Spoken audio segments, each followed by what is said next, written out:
Audiolivro Desencantada, entregando-se aos segredos do amor. Um livro da série Perdida, da autora Carina Ricci, editora Verus. Capítulo 18. Sentada pela primeira vez do lado de fora de uma carruagem, eu mantinha uma das mãos na copa do chapéu para que o vento não o arrancasse, observando o cais apinhado de gente, homens vestindo o mínimo de roupa. E por o mínimo de roupa, quero dizer que vários deles tinham o torso desnudo. Perambulavam de um lado para o outro em meio à bagunça de carroças, barris, crianças, cachorros, gatos, aves marinhas. Havia mulheres também, mas em menor número, e seus trajes eram um pouco reveladores demais. Meu estômago se retorceu assim que o cheiro de peixe estragado foi trazido pela brisa. O veículo se espremeu na rua congestionada, até parar poucos metros adiante, bem na entrada do majestoso e atemorizante La Galatea. A bandeira espanhola tremulando orgulhosa no topo de um dos mastros. Somente naquele instante percebi que Leon tinha sido cuidadoso naquele dia fatídico, levando o navio para a parte mais nobre do cais. Não sabia ao certo como interpretar aquilo. Talvez fosse praxe, e eu não estava familiarizada com a etiqueta naval. Se levasse em consideração o que sabia sobre Leon, diria que não existia nenhuma. Esperei que o cocheiro saltasse do carro e me ajudasse a descer, mas o senhor Moreira estava mais preocupado em auxiliar o capitão Navas, o que achei bastante ultrajante. Até me lembrar de que eu supostamente era um rapaz e que aquela deferência era apropriada apenas para damas e patrões. No entanto, o senhor Moreira não foi rápido o bastante. Antes que o homem pudesse alcançar a maçaneta, Leon abriu a porta e saltou do veículo, seguindo apressado para sua embarcação. Eu me demorei um pouco mais, arrastando sua mala pela rampa de madeira, a pulsação ecoando em meus ouvidos conforme subia no maldito navio. Parecia que uma vida inteira tinha se passado desde que eu estive ali pela última vez. Uma vida como Valentina. Meus pés tocaram o convés e evitei a todo custo olhar para o local onde tudo acontecera, passando um dos braços ao redor do corpo, lutando para controlar o tremor. Por sorte, Leon parecia distraído com alguma coisa e me mandou levar a valise para sua cabine sem me dedicar atenção. Não perdi tempo e desci as escadas, minhas botas produzindo um tumbe-tumbe-tumbe abafado que combinava com minha pulsação. Mas, em vez de seguir as ordens de Leon, fui para a cabine que ocupara dias antes. Tudo estava arrumado, à espera de um novo hóspede. Deixando a maleta no chão, afastei um pouco a cabeceira da cama, serpenteando os dedos no vão entre ela e a parede. Tudo o que toquei foi o papel de parede claro. Mas que praga! Bem, se Leon ainda estivesse com elas, eu as encontraria de uma maneira ou de outra. Temendo ser flagrada e despertar suspeitas, saí dali, abrindo portas e mais portas até encontrar a espaçosa cabine destinada ao comandante da embarcação.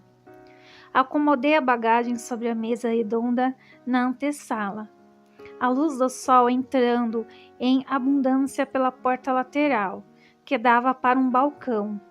No quarto, a cama imensa dominava o cômodo, a lanterna sobre o criado mudo apagada, todas as gavetas da cômoda fechadas. Alguns papéis se amontoavam sobre uma pequena escrivaninha. Minhas cartas podiam estar a... Quem diabos é você? Dei um pulo, levando uma das mãos à cabeça para que meu chapéu não caísse. O sujeito grandalhão que me olhara como se eu fosse um inseto na primeira vez que o vi, apareceu no vão da porta, me observando com atenção. Gaspar, se eu não estivesse enganada. Os pelos em minha nuca se eriçaram e eu recuei um passo. Dominique, consegui responder. E coçou o largo pescoço encardido, me observando como... Ora, que surpresa! Como se eu fosse um inseto. Sou o novo criado do capitão. Uma careta enojada lhe enrugou o rosto, que, assim como o pescoço, precisava muito de um pouco de sabão. Mas que caralho ele está pensando? Aprumei os ombros, elevando o queixo, mas não pude fazer muito com relação ao rubor que me subiu pelas bochechas.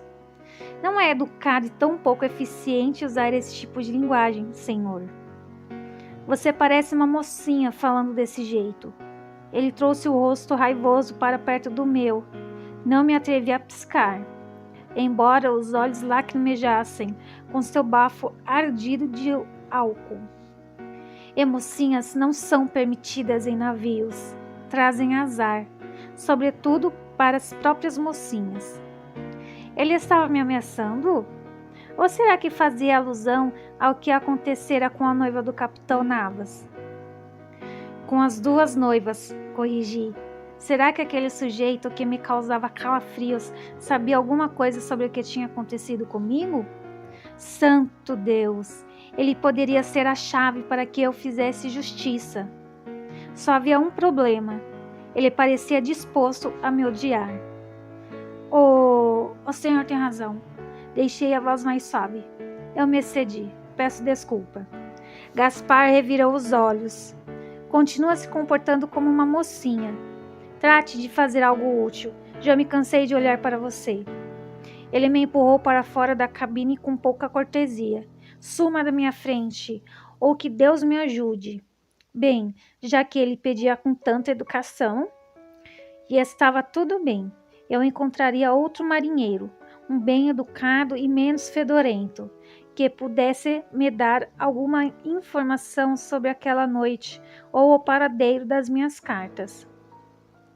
Mal cheguei ao convés, La Galatea deu uma sacudidela inesperada, obrigando-me a laçar o braço em um dos mastros. Demorei para compreender o que estava acontecendo, mas meu estômago registrou o fato quase de imediato. Estávamos levantando âncora. Assim como aconteceu da outra vez, meu café da manhã resolveu me abandonar. Tudo o que tive tempo de fazer foi correr até a balaustrada e colocar a cabeça para fora.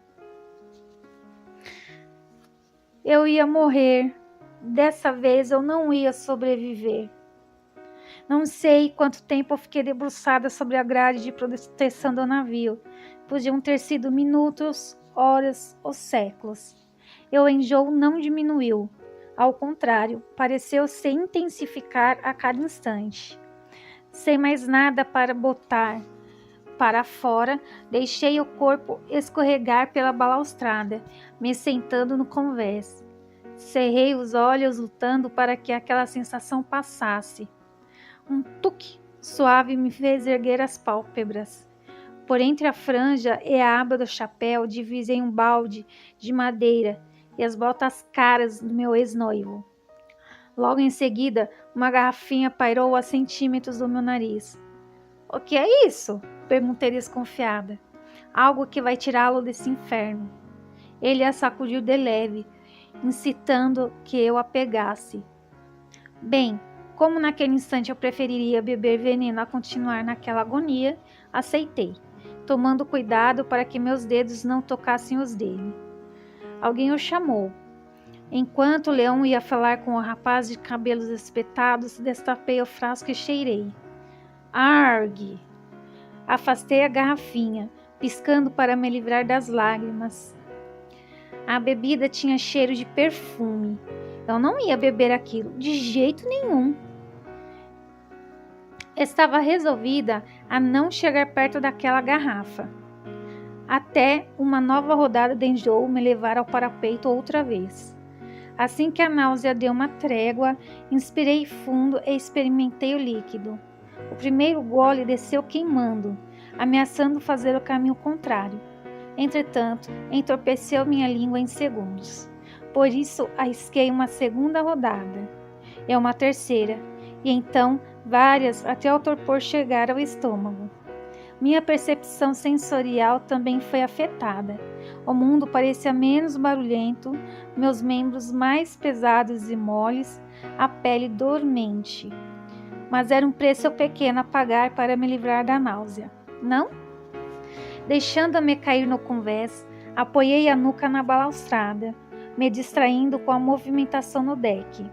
A figura alta e de ombros largos atrás do leme, suas ondas escuras sopradas pelo vento, os olhos cinzentos levemente estreitos, mirando o horizonte. Como alguém podia ser tão bonito? Sorrateiro, eu quis dizer.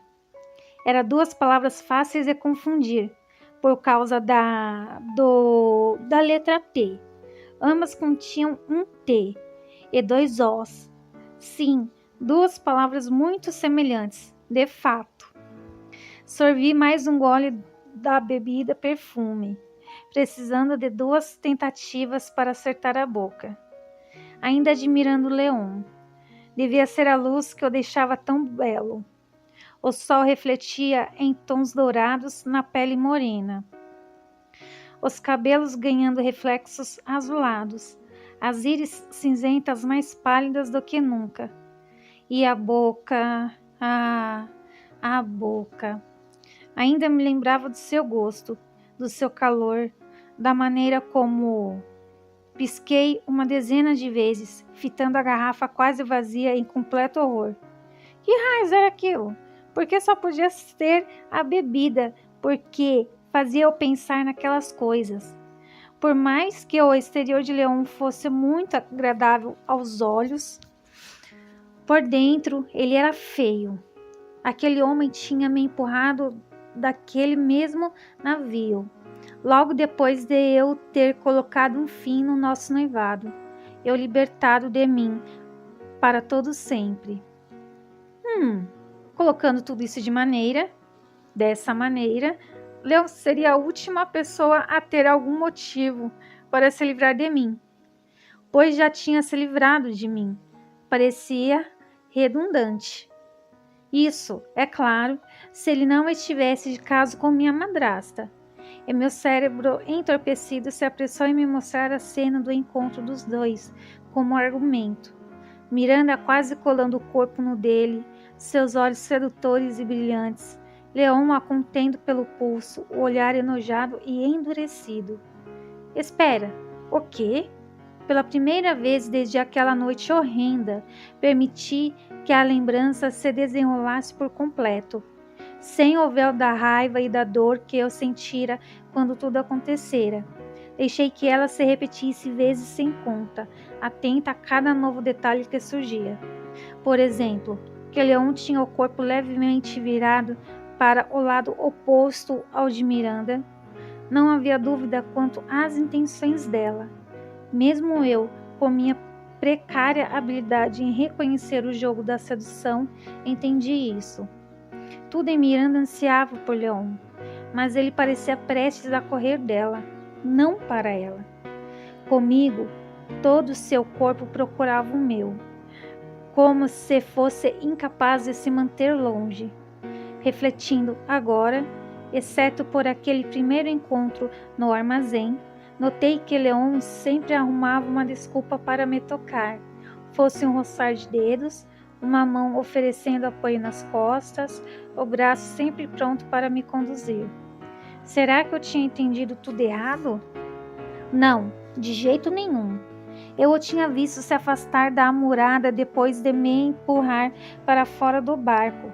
Quer dizer, tinha visto uma sombra se esgueirando e, sobrepondo o fantasma da minha lembrança ao homem atrás do leme. Agora, os cabelos pareciam não combinar. Os de Leon eram um pouco mais longos e fartos. É claro, estava escuro e o meu ângulo não era dos melhores. Podia ser ele, mas podia não ser. As coisas nem sempre são o que parecem. A voz de Abigail ecoou em meus pensamentos embaralhados. Meu coração, até então entorpecido, lutou para sair da apatia e começou a pulsar com vigor. Será que eu tinha cometido um erro? Pensei, sorvendo um gole do perfume. Eu tinha me precipitado em meu julgamento e o condenado sem chance de defesa? Minha mão caiu frouxa sobre a perna. A abotoadura em meu bolso esquerdo se apressando em se enterrar em minha coxa. Como se respondesse à minha questão. É claro que tinha sido ele. Suspendi a garrafa, encarando-a com a testa franzida. Mike Hayox, é você. Porque só podia ser a bebida demoníaca que me fizera pensar naquela hipótese maluca. Deitei a garrafinha vazia ao lado do quadril, rolando-a para frente e para trás. Fiquei um pouco assustada ao avistar Leon se aproximando da balaustrada. E teria ocorrido se meu corpo não estivesse mais interessado em fingir ser uma boneca de pano. Parou a 3 metros de mim, espichando uma... Como era mesmo o nome daquele cilindro comprido? Como está, Tico? Ele quis saber. Não tenho certeza. O mundo está confuso. Aposto que sim. Você secou a garrafa. Ele ergueu a coisa de olhar ao longe e a encaixou em um dos olhos, escrutinando o horizonte. Ficou observando por um bom tempo. Então, com um suspiro abatido, abaixou a luneta. Aquilo era uma luneta. Leon abaixou a luneta, mas travou a vista em um ponto à frente. Aquele marinheiro grosseiro que implicara comigo mais cedo passava ali perto, viu o patrão mais imóvel que um daqueles mastros e parou. Sabia que seria assim, disse, emburrado. Você está perdendo tempo. Não entendo por que ainda insiste. De fato, não entende. Leon riu, um som infeliz e dolorido. Já está escurecendo, observou o homem, que cheirava a coentro estragado. Seguimos em frente? Até que eu não possa enxergar mais Gaspar. Até que eu não possa enxergar mais Gaspar. Diabos, Navas. O sujeito esfregou o pescoço encardido. Você tem a visão de uma coruja. Isso vai levar a vida toda. Leon não disse nada, apenas continuou a contemplar o mar enquanto o marinheiro se afastava, mas não sem antes parar para me lançar um olhar de desprezo. É claro. O que faz aí, refestelado feito um rei? Deixe o garoto em paz. Havia um alerta no tom de Leon. Não fui a única a ouvir. Bufando, Gaspar me deu as costas e saiu pisando duro. Não lhe dê atenção, me disse o capitão Navas, ainda examinando o horizonte. Ele gosta de amedrontar os novatos. Apenas fique fora da vista dele por um tempo. Achei melhor seguir seu conselho e ir para a segurança da cabine. Uma cama era tudo que meu corpo confuso precisava. Apoiei-me na grade de proteção para ficar de pé. Meus braços não estavam tão firmes quanto pareciam, e eu acabei batendo o traseiro com força no chão. O que tinha naquela garrafa? Perguntei a mim mesma. Mas Leon me ouviu e respondeu: gin, o melhor de Londres. Aquilo é o melhor que Londres tem a oferecer. Não quero conhecer o que tem de pior. Experimentei me levantar outra vez. Tive o mesmo êxito que na primeira tentativa. Bem, o convés não parecia tão desconfortável assim. Eu podia ficar por ali mais um pouquinho. Suspirando com impaciência, o capitão Navas se abaixou, apoiando meu braço em seu ombro largo. Antes que eu pudesse fazer minha boca dormente funcionar e ordenar que não me tocasse, ele me colocou de pé, com um movimento rápido, me soltando assim que me endireitei. Não sei se por culpa do enjoo, do gin, o navio que não parava de balançar, ou do breve contato com o Leon, mas o eixo da terra parecia mudar de lugar. Instável, me precipitei para a borda. Não! Não! Não! Aquilo não podia acontecer de novo. E dessa vez eu não poderia culpar ninguém, apenas meus pés desordenados. Antes que meu corpo se precipitasse para a murada, a gola da camisa se fechou ao redor do meu pescoço e eu fui arrastada para trás. Me cago en la mierda, estoy hasta los cojones de problemas. No necessito que tu... Leon continuou falando tão depressa, um som emendado no outro, que não consegui captar o restante, apenas algumas palavras soltas. Contudo, não era preciso ser fluente em espanhol para entender seu humor. Responde-me. Ainda me segurando pelo colarinho, me sacudiu de leve. Mas não sei qual é a pergunta. Minha resposta pareceu enfurecê-lo ainda mais. E Leon começou a andar. Como sua mão ainda agarra a gola da minha camisa, não tive alternativa a não ser segurar o chapéu no lugar e acompanhá-lo navio adentro. Leon passou direto pela minha cabine, depois pela sua, indo para o final do corredor. Abriu a porta com certo estardalhaço, me empurrando para dentro. O quarto era pequeno, mal acomodava a cama e um toucador, do tamanho de um criado mudo, de modo que eu tropecei, caindo sentada no colchão. Regra número 1 na vida de um homem, Chico. Cuspiu, as mãos apoiadas nos quadris, me olhando de cima. Aprenda onde estão os seus limites. Nunca bebo bastante para ficar vulnerável. É um erro. Motivada pela confusão ou pelo gin, a pergunta que fazia algum tempo eu tentava refriar me escapou. O que estamos fazendo no mar, afinal? O que você está procurando? Meu coração. Uma sombra obscureceu sua expressão. Enfiando a mão no bolso, Leon pegou alguma coisa e o arremessou para mim. Com os reflexos entorpecidos, não entendi que deveria pegá-la e acabou atingindo a aba do meu chapéu. Mastigue, se voltar a enjoar. Bateu a porta com força, me deixando sozinha. Tateando os lençóis, encontrei um pedaço de gengibre que ele tinha arremessado. Eu aproximei do nariz, inspirando fundo aquele aroma picante, me perguntando o que ele quis dizer. Talvez fosse verdade o que diziam sobre ele ter perdido o coração no mar, afinal.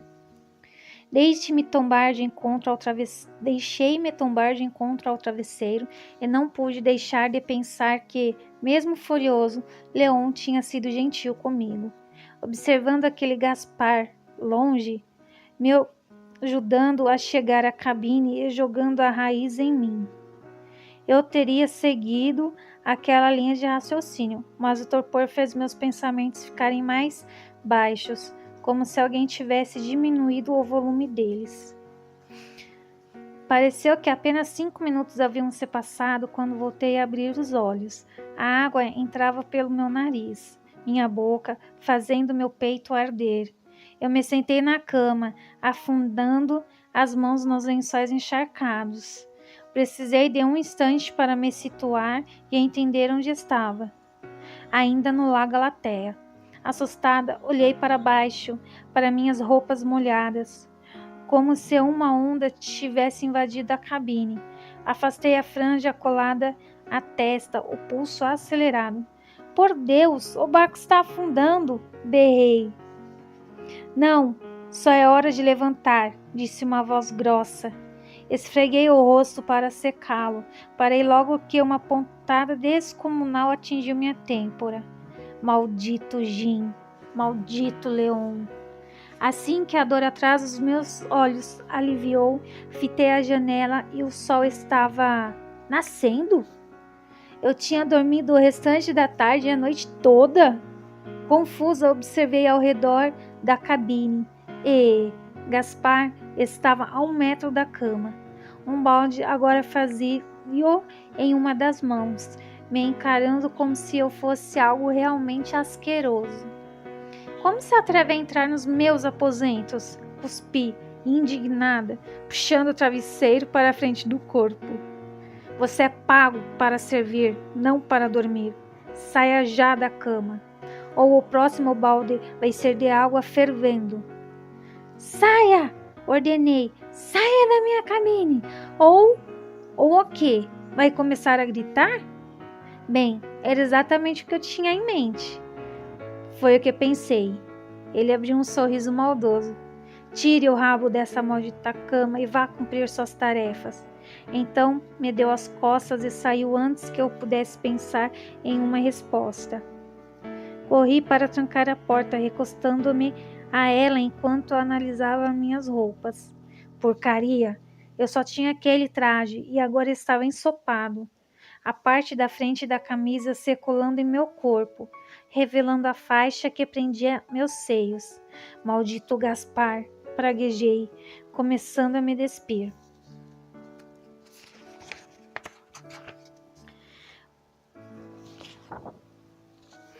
Minhas roupas ainda estavam úmidas quando deixei a cabine, mas já não aderiam ao corpo.